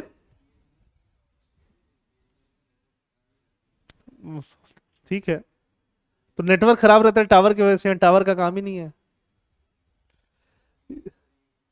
यहां टावर का काम ही नहीं है। यहां किसका काम है? Viasat geostationary L band satellite. Viasat का मतलब ही हो गया वाया सैटेलाइट, टेंशन लेने की जरूरत नहीं है। ठीक है, चलिए। हेरिटेबल ह्यूमन जीनोम एडिटिंग, अच्छा ये भी इंपॉर्टेंट है ना। अब बोलोगे सर इंपॉर्टेंट कौन नहीं है, आज सब इंपॉर्टेंट चल रहा है। ठीक बात है। हेरिटेबल हिनोम ह्यूमन जीनोम, देखो जीनोम समझते हो ना, जीन्स। अब जब जीनोम होता है, जैसे मान लो मेल फीमेल, मेल फीमेल से जब जीन्स आता है और एक जीनोम बनता है या जाइगोट बनता है, ठीक है, तो जब इनसे भी क्रोमोजोम्स आते हैं, मेल से भी और फीमेल से भी क्या आते हैं, क्रोमोजोम्स आते हैं। तो मेल और फीमेल में जिसको जो जेनेटिक डिजीज है पहले से, उसका जेनेटिक डिजीज इस बच्चे को होने के चांसेस रहते हैं। समझ में आई बात, है ना। अब उस जीन को अगर हम लोग एडिट कर दें, क्या कर दें, एडिट, बचपन में ही, मतलब जब वो एक जीन है तभी एडिट कर दे, जब वो अभी बन रहा है जाइगोट तभी उसको क्या कर दे, एडिट कर दे, है ना, बीमारी वाला जीन को काट के निकाल दे, तब उसको ये जो जेनेटिक डिजीज है उसका इनहेरिट करने का चांस क्या हो जाएगा, खत्म हो जाएगा। बच्चा कैसा पैदा होगा, बोलो बोलो, कैसा पैदा होगा, हेल्दी। ठीक है, बहुत सारे डिजीज जेनेटिक हैं, वो अब आ गए जेनेटिक तो फिर वो ठीक नहीं हो सकता है। समझ में आई बात, है ना। सिकल सेल एनीमिया, जिसमें सेल जो होता है ब्लड सेल वो सिकल, हाशिए की तरह हो जाता है ऐसे। समझ में आई बात। थैलासीमिया नाम सुना है आप लोगों ने, है ना। तो ऐसे बीमारी जो होती हैं वो जेनेटिक होती हैं। तो जेनेटिक जीन्स को ही एडिट कर देना, जब जीन्स फॉर्मेशन हो रहा है उस टाइम पे, उसको हम लोग क्या बोलते हैं, हेरिटेबल। वैसे ह्यूमन, वैसे जीन्स जो हेरिटेबल किए जा रहे हैं, हेरिटेबल ह्यूमन जीनोम एडिटिंग, इसको सिर्फ किसने अलाउ किया अभी, साउथ अफ्रीका ने। ठीक बात है। Editing germ line cell, germ line cell sperm, है ना, मेल का स्पर्म फीमेल का एग्स, दोनों से मिलके क्या बनेगा, एम्ब्रायो, इनको ही एडिट कर देना। समझ में आई बात। अगर मेल में डिफेक्ट हो सकता है, मेल का स्पर्म एडिट करके तब फर्टिलाइज किया जाए। एग में, फीमेल के एग में प्रॉब्लम है तो एग को एडिट करके तब उसको फर्टिलाइज किया जाए, या दोनों से जब एम्ब्रायो बन गया, बेबी एम्ब्रायो, उसको एडिट किया जाए। इसको हम लोग क्या बोलते हैं, हेरिटेबल, बोलो, ह्यूमन। और कौन सा कंट्री अलाउ किया, साउथ अफ्रीका, है ना। यूपीएससी में पूछने जाने के बहुत ज्यादा चांसेस हैं। ठीक है। अच्छा, कौन कौन सा टूल यूज होता है, ये बहुत बार आपने टेस्ट में भी देखा होगा, है ना। ये जब आया तो इसको 2 बार 3 बार यूपीएससी ने पूछा, क्योंकि ये जीन को एडिट करने वाला सबसे बेहतरीन टूल है। ठीक है, जिसमें पुराना फॉल्टी जीन को वो कर दिया जाता है, बेकार कर दिया जाता है कि ये जीन अब काम का नहीं रहा। है ना, ठीक है। Prevention of heritable disease, cystic fibrosis, sickle cell anaemia, India में बैन, जब अलाउ ही अभी सिर्फ साउथ अफ्रीका ने किया, हर जगह क्या है अभी, ये बैन ही है, समझ गए, ठीक है। ब्रिक नाबी, ब्रिक नाबी क्या है, BRIC NABI, दोनों को मर्ज कर दिया गया, नाबी को और ब्रिक को। नाबी क्या था, national agri food biotechnology institute, CIAB क्या था, centre for innovative and applied bio processing, दोनों को मर्ज करके क्या बना दिया गया, ब्रिक नाबी। कहां पे लोकेशन है, मोहाली, बस और कुछ खास नहीं है इसमें, ठीक है। क्वांटम टनलिंग, जो नॉर्मल कंप्यूटर होते हैं, है ना, उनके लिए डेटा प्रोसेस करने में, हायर डेटा में ऐसे बैरियर आ जाता है, और जो क्वांटम कंप्यूटर्स होते हैं उनको बैरियर्स नहीं आता, वो निकल जाता है ना, टनल जैसा स्ट्रक्चर बन जाता है, कैसा, टनल जैसा, उसको बोलते हैं क्वांटम टनलिंग। एक्चुअली में ये कैसे होता है डिटेल में जानने की जरूरत नहीं है, बट बेसिक नाम आपको पता होना चाहिए। A quantum phenomena where particle passes through an energy barrier that would be forbidden in classical physics. Classical physics के लिए जो एनर्जी बैरियर है वो क्वांटम के लिए नहीं है, उसी को क्या बोलते हैं, क्वांटम टनलिंग। टनलिंग मतलब क्या बन गया, एक तरह से नीचे से टनल बन गया, जो इसके लिए एनर्जी बैरियर क्रॉस करके जाना था इसको डायरेक्ट नीचे से निकल जाएगा, ठीक बात है। एक्चुअली में कुछ और हो रहा होता है ना, बस नाम से ध्यान रखो, और कुछ खास है नहीं इसमें। न्यूक्लियर फ्यूजन में यूज होता है, कहां यूज होता है, न्यूक्लियर फ्यूजन में। Nuclear fusion in stars, scanning tunnelling microscope भी बन रहा है, सेमीकंडक्टर डिवाइसेज में भी यूज हो सकता है। फेरोमोन नाम सुना है आप लोगों ने, चींटियां होती है ना, वो जब जाती हैं तो पीछे क्या छोड़ती हैं, फेरोमोन, सो दैट कि बाकी चींटियां भी उसको क्या करें, फॉलो करें, है ना। तो फेरोमोन का नाम आपको पता होना चाहिए, न्यूज में चल रहा था किसी वजह से। अब आते हैं पॉलिटी के ऊपर, है ना। एक नया सुप्रीम कोर्ट का जजमेंट था, जजमेंट का नाम क्या है, property owners association versus state of Maharashtra. इसमें सुप्रीम कोर्ट ने बोला कि भैया देखो, किसी का भी जमीन ऐसे छीन नहीं सकते हो, किस नाम पे, कि नहीं नहीं इसको हमें क्या करना है, रीडिस्ट्रीब्यूट करना है। समझ में आई बात, वैसे रीडिस्ट्रीब्यूशन है ना अपने DPSP में, है ना, बट इसका मतलब ये नहीं किसी का भी प्रॉपर्टी ले लिए बोले कि आओ अब रीडिस्ट्रीब्यूट करते हैं। समझ में आ रही बात, ठीक है। Restricted the power of state to acquire private property, पुराने वाले जजमेंट याद रखने की जरूरत नहीं है। Property owners association versus state of Maharashtra, यहां पे रेस्ट्रिक्टेड बोला है, प्रोहिबिटेड नहीं बोला है। समझ में आई बात, क्या, रेस्ट्रिक्टेड, ऐसा नहीं कि वो बिल्कुल नहीं ले सकता है, बट उसका पावर क्या है, रिस्ट्रिक्टेड है, ठीक है। Private property to be treated as community resource, पहले के रूलिंग ने क्या बोला था कि प्राइवेट प्रॉपर्टी को कैसे यूज किया जा सकता है, कम्युनिटी रिसोर्स। इन्होंने बोला कि private property is private property, community resource नहीं है। Private property can not automatically be classified as a material resource for community. समझ में आई बात। क्राइटेरिया फॉर इंक्लूजन, इंक्लूजन कब होगा, नेचर ऑफ द प्रॉपर्टी देखा जाएगा। मान लो वेल है, कुआं हुआ, गांव में कहीं नहीं है तो हो सकता है, ठीक है। स्कैरसिटी कितना है उस प्रॉपर्टी का, इंपैक्ट ऑन कम्युनिटी वेलफेयर, है ना, ठीक है। और degree of concentration in private hand, मान लो 10 विलेज मिला के, 4 विलेज मिला के बस एक कुआं है, वेल है, भले ही वो प्राइवेट प्रॉपर्टी है, लेकिन वो क्या डिक्लेयर हो सकता है फिर, कम्युनिटी रिसोर्स, है ना। ऐसे कोई भी लैंड है तो वो कम्युनिटी रिसोर्स डिक्लेयर नहीं हो सकता, क्यों, क्योंकि वो तो स्केयर्स भी नहीं है ना। और मान लो कोई मिडिल क्लास आदमी का है तो कंसंट्रेटेड भी नहीं है, बहुत सारा फैक्टर ध्यान में देना पड़ेगा, ठीक बात है, ठीक है। अच्छा, इसी से आता है doctrine of eminent. Doctrine of eminent क्या बोलता है कि गवर्नमेंट किसी का भी माटी ले सकता है फेयर कंपनसेशन देके, क्या देके, fair compensation. Power of the government to acquire private property for public use with fair compensation, इसको क्या बोलते हो, डॉक्ट्रिन ऑफ एमिनेंट, नाम पता होना चाहिए, ठीक है, ठीक है। इसके रिलेटेड केसेस वैसे इंपॉर्टेंट नहीं है, इसको मैंने पहले भी पढ़ाया है, अभी बोल रहा हूं, ये इंपॉर्टेंट टॉपिक है। क्या नाम है, अनुसंधान नेशनल रिसर्च फाउंडेशन। 2023 में एक्ट बना, 2024 में बॉडी बना, है ना। कैसा बॉडी होगा, स्टैट्यूटरी बॉडी होगा, कैसा होगा, अब ये फंड ले पाएगा विदेशों से भी, कहां से, फॉरेन से, प्राइवेट से, सबसे फंड ले पाएगा। ये बॉडी बनाने का मकसद ही ये था कि सेंट्रल गवर्नमेंट के अलावा स्टेट गवर्नमेंट और प्राइवेट भी क्या कर सके, फंड कर सके। समझ में आई बात? ठीक है, यही इसका मकसद है ना। और अनुसंधान मतलब रिसर्च, रिसर्च कहां होगा, natural science, engineering, technology, health और एग्रीकल्चर, सब में होगा। Establishment in the line of recommended on the national education policy aims to regulate all research and development activities in natural science across India. इसका nodal agency क्या होगा, department of science and technology. इसको audit भी किया जाएगा। Audit कौन करेगा, CAG. पैसा रिसीव कर सकता है ये, क्या रिसीव कर सकता है, पैसा।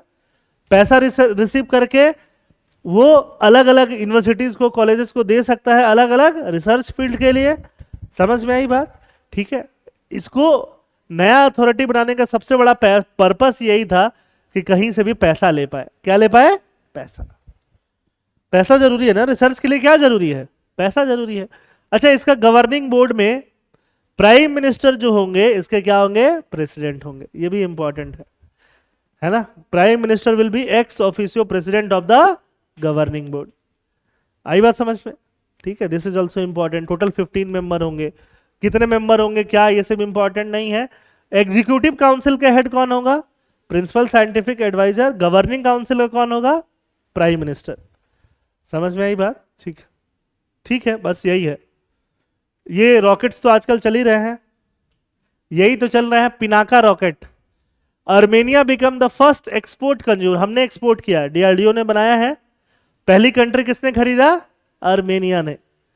हमसे भी लोग खरीद रहे हैं, उनका आर्मेनिया आसपास युद्ध होगा, बोलेंगे इंडिया वाला पिनाका रॉकेट मार रहे हैं ये, है ना। मान लो आर्मेनिया वॉर कर ले किसी हमारी फ्रेंडली कंट्री से, तो ये थोड़ी कि हम आर्मेनिया को सपोर्ट कर रहे हैं, नहीं कर रहे हैं। हमने बेचा है भाई, बनाया है, बेचा है, plain and simple. Trade deal है। क्या है, ट्रेड डील। ठीक है ना। पिनाका रॉकेट को हमने कब यूज किया था, कारगिल में। बहुत इसका रेंज कम होता है, 50-60 किलोमीटर समथिंग रेंज होता है। ठीक बात है, ठीक है, 60 to 75 किलोमीटर का रेंज है। ठीक है, नेविगेशन सिस्टम IRNSS यूज करता है, जीपीएस यूज नहीं करता है। चलिए, एविएशन बॉटुलिज्म, ये जो दिख रहा है ना पक्षी वक्षी, वो मरने लग जाते हैं, है ना, डाइक्लोफेनाक और इन सब चीजों से, तो उसको क्या बोलते हैं, बॉटुलिज्म। केमिकल्स वेमिकल्स इन सब की चीजों से। समझ में आ रही बात? टॉक्सिन्स वगैरह की वजह से, सॉयल, रिवर, सी वाटर, कुछ भी पॉल्यूट हो गया, उसको पी पी के मरने लग गए, तो क्या बोलते हैं, एवियन बॉटुलिज्म। एवियन मतलब बर्ड्स के बारे में बोला जाता है। ठीक बात है, बस इतना ही ध्यान रखो। पैरालिसिस हो जाता है, नर्वस सिस्टम खराब हो जाता है। अच्छा, ये सब मेडिसिन, इसमें डाइक्लोफेनाक भी होगा, कीटोप्रोफेन भी होगा, इन सबको बैन किया गया है। कहाँ के लिए, वेटनरी प्रैक्टिस करने के लिए। क्योंकि इसके बाद एनिमल जब मरते हैं उनको कौन खाते हैं, वल्चर्स। वल्चर्स भी मर जाते हैं, तो वल्चर्स को जिंदा रखना है ना। किसको जिंदा रखना है, वल्चर्स को। समझ में आई बात? जैसे ही हमने ऑपरेशन सिंदूर किया, उसी दिन कम से कम 5-6 अलग अलग मूवी की प्रोडक्शन हाउसेस अप्रोच की गवर्नमेंट को कि हमें ऑपरेशन सिंदूर का ट्रेडमार्क दे दो। क्या दे दो, ट्रेडमार्क। सेम डे कि हम इस पर मूवी बनाएंगे, मतलब हमें क्या दे दो, ट्रेडमार्क दे दो। समझ में आई बात? है ना, वेब सीरीज कोई बनाएगा, कोई मूवी बनाएगा, उस हिसाब से।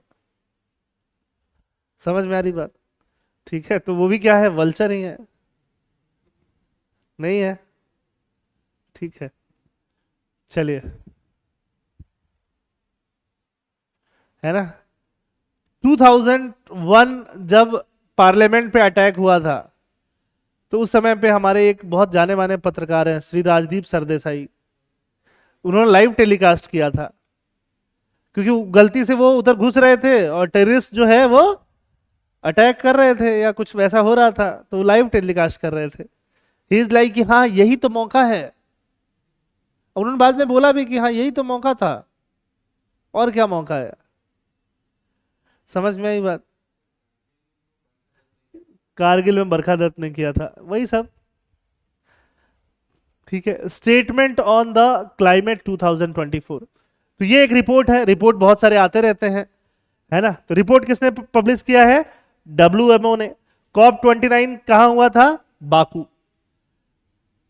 अगले साल COP30 हो जाएगा, फिर 31 हो जाएगा, ऐसे ही होते रहता है और क्या।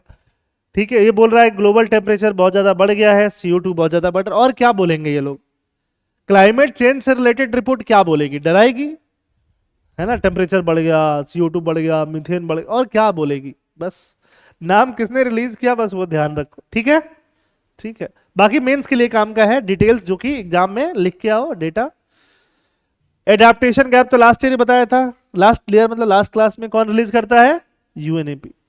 ठीक है, चलिए ये इंपॉर्टेंट है। World craft city Srinagar Srinagar को रिकॉग्निशन दिया। क्राफ्ट, क्राफ्ट मतलब ये देख रहे हो, ऐसा कुछ क्राफ्ट, कुछ भी मेटल का हो, ऐसे दरी वाला हो, ठीक है। तो श्रीनगर एक तरह से इंडिया का 4th सिटी बना है जो किसमें गया है? वर्ल्ड क्राफ्ट सिटी में गया है। वर्ल्ड क्राफ्ट सिटी जो है वो यूनेस्को का नहीं है, यूनेस्को का एक अलग होता है, उसको बोलता है यूनेस्को क्रिएटिव सिटी नेटवर्क, है ना। ये आपको कंफ्यूज करने के लिए दिया जा सकता है, क्या वर्ल्ड क्राफ्ट सिटी यूनेस्को का है? यूनेस्को का इनिशिएटिव नहीं है, अलग ही है। एक वर्ल्ड क्राफ्ट काउंसिल का है। किसका है? वर्ल्ड क्राफ्ट काउंसिल का, ठीक है। अच्छा, श्रीनगर में क्या बनता है? पेपियर मैचे, मतलब ये सब दरी वरी काम होते हैं बहुत सारे। वॉलनट का वुड कार्विंग होता है, कारपेट बनते हैं, एम्ब्रॉयडरी होती है, शॉल्स वगैरह बनते हैं, काश्मीरी उश्मीरी सब वहीं से आता है। वर्ल्ड क्राफ्ट सिटी प्रोग्राम कब लॉन्च हुआ? 2014 by the world craft council, है ना। अच्छा, ये क्या इंपॉर्टेंट रोल है? Local authorities, craft people, communities को ऐड करने का, कल्चरल पीपल, एक ग्लोबल नेटवर्क बनाता है ये। इंडिया के कौन कौन सिटीज है? जयपुर, और कौन सा है? मामलापुरम, और कौन सा है? मैसूर, और कौन सा है?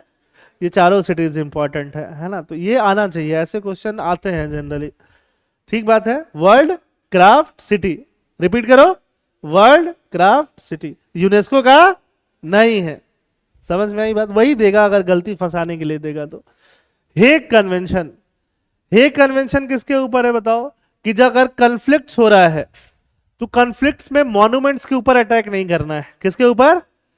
है ना, कि उधर पाकिस्तान ने किसको लाल किला पे बॉम्ब मार दिया, या फिर किस पे मार दिया? ताजमहल पे मार दिया। ये मॉन्यूमेंट्स को प्रोटेक्ट करने होते हैं। समझ में आई बात? मॉन्यूमेंट्स किसके अंदर आते हैं? यूनेस्को ने जिसको अपना टैग दिया हुआ है, यूनेस्को हेरिटेज साइट बोला हुआ है, उस पर गोलीबारी नहीं होनी चाहिए, उस पे उसको क्या करना है? प्रोटेक्शन देना है। यही क्या है? हेग कन्वेंशन है। समझ में आई बात? इंडिया भी मारेगा तो उनका हड़प्पा मोहनजोदड़ो जहां जहां साइट्स हैं और बाकी, और उनके पास तो कुछ होगा नहीं, तो बाकी और जगह नहीं लॉन्च हो। समझ में आ रही बात? ठीक है, उसको क्या बोलते हैं? Hague convention. समझ में आई बात? Monument, archaeological sites, art, manuscripts, मतलब कोई लाइब्रेरी है जहां पुराने बुक्स हैं, साइंटिफिक कलेक्शन, इन सब पे अटैक नहीं होना चाहिए। समझ में आई बात? चाहे वो आर्ट कॉन्फ्लिक्ट हो, चाहे पीस टाइम का काम चल रहा हो। India is a party to Hague convention. इसी से रिलेटेड होता है blue shield emblem. Blue shield is the symbol used for marking and identifying cultural heritage site. जो भी कल्चरल हेरिटेज साइट है वहां पे कैसा सिंबलम हो जाएगा? Blue shield. समझ में आई बात? कि वहां पे अटैक्स नहीं होने चाहिए। ठीक बात है। रशिया, यूक्रेन, इजराइल, हमास, इन सब से आया। अभी हमारा तो अभी शुरू हुआ था, शुरू होने के पहले ही खत्म हो गया, है ना। वो देखा है ना सर्किट वाला भाई, ये तो शुरू होते ही खत्म हो गया, ठीक है। तो वैसा वाला वह और खत्म ही हो जाना चाहिए, अच्छा है, not good for anything. Maori group, Maori का देखा था लास्ट ईयर, न्यूजीलैंड की कम्युनिटी है ना। उनकी एक यंगेस्ट MP थी, है ना। वो एक पेपर फाड़ती हैं, फिर वो माओरी डांस याद करती हैं, ऐसे हरक्का बरक्का, ऐसे याद आ रहा है, ठीक है। तो वो एक एबोरिजिनल ग्रुप है, ट्राइबल ग्रुप है। न्यूजीलैंड के नीचे बहुत सारे छोटे छोटे आइलैंड हैं, तो बहुत सारे लोग उधर से माइग्रेट करके भी आए हैं, ठीक है। बाद में जब वहाँ पे गवर्नमेंट सेटअप हुआ तो उस ट्राइबल ग्रुप के साथ उनका क्या हुआ? एक तरह से अग्रीमेंट्स हुए कि ठीक है कि दोनों एक साथ अच्छे से रहेंगे, है ना। अब वो अग्रीमेंट्स में उनको कुछ रिजर्वेशन जैसा ये सब चीज मिला, जैसे इंडिया में है ना। उस सब चीजों को, उनके पावर्स को कम किया जा रहा था, तो इसी वजह से उन लोगों का विद्रोह आया। समझ में आई बात? बहुत डिटेल में जाने की जरूरत नहीं, कौन सा इंडिया का है, ठीक बात है। अगर किसी ग्रुप का पावर कम करोगे तो प्रोटेस्ट तो करेंगे। और माओरी ग्रुप जो है क्या करते हैं, अलग अलग बहुत ज्यादा पियर्सिंग वियर्सिंग करा के रखते हैं, अलग अलग बॉडी पे सिंबल्स बना के रखते हैं, ठीक है ना। हक्का हक्का डांस होता है इनमें, ये प्राइड स्ट्रेंथ यूनिटी के लिए होते हैं। यूनिक टैटूज बनाते हैं, ये हेरिटेज स्टेटस और पर्सनल आइडेंटिटी को रिप्रेजेंट करता है। अलग अलग क्या बनाते हैं ये लोग, टैटू बना के रखते हैं, ठीक बात है। माओरी डांस करते हैं। बुकर प्राइज, बुकर प्राइज एक इंपॉर्टेंट प्राइज होता है, ठीक है। बुकर प्राइज इंग्लिश लैंग्वेज में लिखा हुआ नोवेल को मिलेगा, फिक्शन इंग्लिश लैंग्वेज। कौन सा लैंग्वेज, इंग्लिश लैंग्वेज। पब्लिश भी कहां होना चाहिए, इंग्लैंड में या आयरलैंड में, यूके में या आयरलैंड में।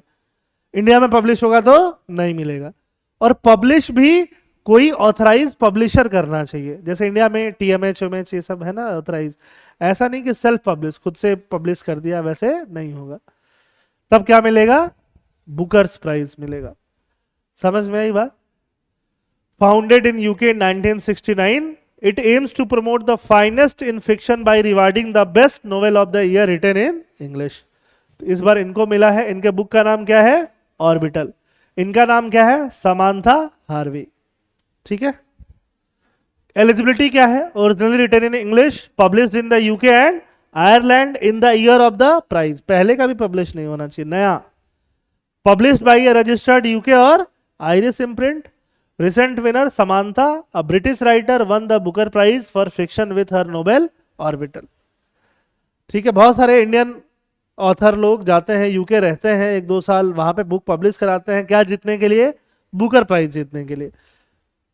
फिर इंडिया में आते हैं, इन्फ्लुएंसर बन के ज्ञान देते हैं और कुछ काम है नहीं। समझ में आई बात, ठीक है। काम किस पे, best novel of the year, ठीक है। नोबेल को जीतने के लिए सिंगल वर्क ऑफ क्या होना चाहिए, फिक्शन होना चाहिए, फ्रिक्शन नहीं, फिक्शन, ठीक है ना। बस खत्म हो गया, आज का काम खत्म हो गया, ठीक है। डन, खुश। देखो ऐसे काम खत्म होता है ना, ठीक है। तो बस ऑलमोस्ट इतने ही ड्यूरेशन की हमारे क्लासेस चलेंगी फ्राइडे तक। सैटरडे को फिर बड़ा, सैटरडे तो खाली होना है, क्या करोगे सैटरडे को, ठीक है। चलो बाकी लोग ऑफिस जाओ। ध्रुव ज्योति बोल रहे थे कि सर ऑफिस जाते समय छूट जाता है, नहीं छूटा, जाओ अब 9 बज रहा है। Thank you everyone. 10 तारीख को करंट अफेयर्स का क्लास हुआ था, उसका पीडीएफ नहीं मिल रहा, तो नहीं मिल रहा तो ढूंढो। तुम लोगों को मिल गया, सबको मिल गया है, आपको नहीं मिला तो फिर आपकी गलती है बेटा। सबके ग्रुप में आ गया होगा नूरुद्दीन, टेंशन नहीं लो, आपके ग्रुप में भी आ गया होगा, है ना। या अपने ग्रुप में मैसेज कर दो कि नहीं आया है पीडीएफ, देख लो एक बार।